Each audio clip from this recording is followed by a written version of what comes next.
বাংলাদেশে পাচারের আগে হিউম্যান মেডিসিন সহ মারুতি ভ্যান আটক। মধুপুর থানার বড় সাফল্য। বাংলাদেশে পাচারের আগে বিপুল পরিমাণ হিউম্যান মেডিসিন সহ একটি মারুতি ভ্যান আটক করল মধুপুর থানার পুলিশ। গোপন সূত্রে খবরের ভিত্তিতে এদিন সকালে মধুপুর আনন্দ চৌমুহনী এলাকা থেকে গাড়িটি আটক করা হয়। থানার ওসি দেবজিৎ চ্যাটার্জি জানান, পাচারকারীরা ওষুধগুলো বাংলাদেশে পাঠানোর পরিকল্পনা করেছিল, তবে সময়মতো অভিযান চালিয়ে পুলিশ সেটি আটক করতে সক্ষম হয়। গাড়ির চালক ঘটনাস্থল থেকে পালিয়ে যায়, তাকে ধরতে অভিযান চলছে। পুলিশ সূত্রে জানা গেছে, বাজেয়াপ্ত ওষুধগুলির বাজার মূল্য আনুমানিক 7 থেকে 8 লক্ষ টাকা। এগুলির মধ্যে রয়েছে বিভিন্ন নামি দামি কোম্পানির ইনজেকশন, ট্যাবলেট ও অন্যান্য মানব চিকিৎসায় ব্যবহৃত ওষুধ। ওসি দেবজিৎ চ্যাটার্জি জানান, এ ধরনের পাচার রোধে নিয়মিত নজরদারি চলছে। জড়িত চক্রকে ধরতে তদন্ত শুরু হয়েছে। পুলিশের এই সফল অভিযানে এলাকায় চাঞ্চল্য ছড়িয়েছে। স্থানীয় বাসিন্দারা পুলিশ প্রশাসনের তৎপরতার প্রশংসা করেছেন।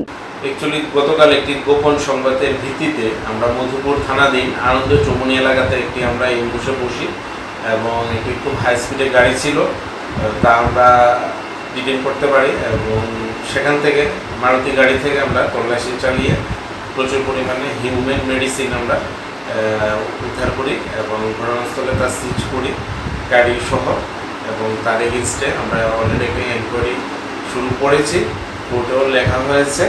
খুব সম্ভবত এটা পাচারের উদ্দেশ্যে নিয়ে যাওয়া হচ্ছিল। আমরা তাই গোপন সংবাদের ভিত্তিতে এই অভিযানটি চালাই এবং মেডিসিনগুলি উদ্ধার করি। রিপোর্ট সংবাদ প্রতীক্ষা।